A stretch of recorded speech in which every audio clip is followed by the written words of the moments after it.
If you can give me 90 seconds of your attention, I'll try to give you hours back. I'll do my very best. You with me? You haven't scrolled, so I think you're with me. You're living in a media environment that wants to overwhelm you and capitalize every single second of your time. The rest of the world, the physical world, has been capitalized. It's been colonized. It's been turned into real estate. But your mental brain space is still up for grabs. There is a group of people in the world who want to keep you chronically distracted. They want to keep you in a state of overstimulation, and they want to control your attention so that they can conveniently convert it into advertising dollars. This is something they've orchestrated without your permission, without your consent. What we have to realize now is that we're the first generation of humans who has access to the internet, who has access to social media. And so what we choose to do in our lifetime with this very powerful technology that we were not psychologically or culturally prepared for is extremely important for the future generations of humanity. This is what you have. Your attention is your freedom.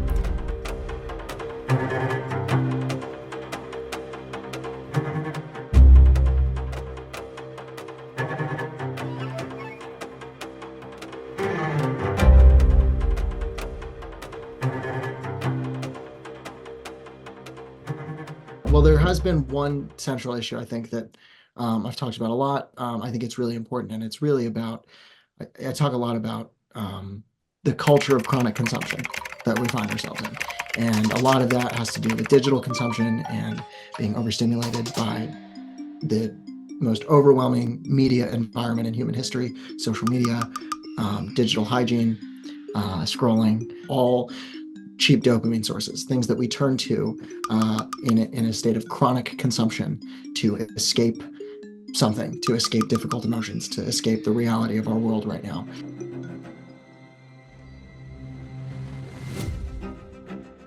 This Center for Humane Tech, these are the guys on the front lines of what I would call the top-down solution, right? These are guys who were in the room when they designed some of these invasive, psychologically abusive features. But they have a quote that I think they use to sum up the problem very effectively. The core problem is that we have Paleolithic emotions, medieval institutions, and godlike technology. This is the fact that social media and digital tech has evolved far faster than we have.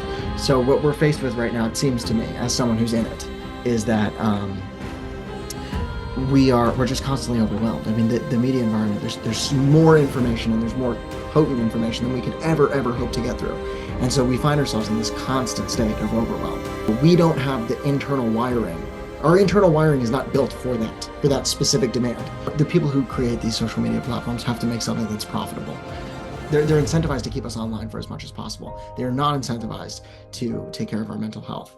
So I think people are really, really desperate to talk about it, to find a solution for it. For me, it's been a process of answering the question of how do we have a meaningful relationship with this addictive technology. We know we need to redesign it.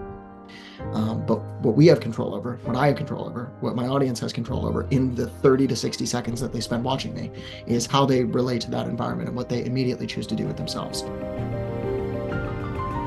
I think we are going to be okay. It's just we're in the explosion of it. I don't think people realize how significant it is, how quickly this has happened. It's in the blink of all of time, in the blink of human history. This is nothing.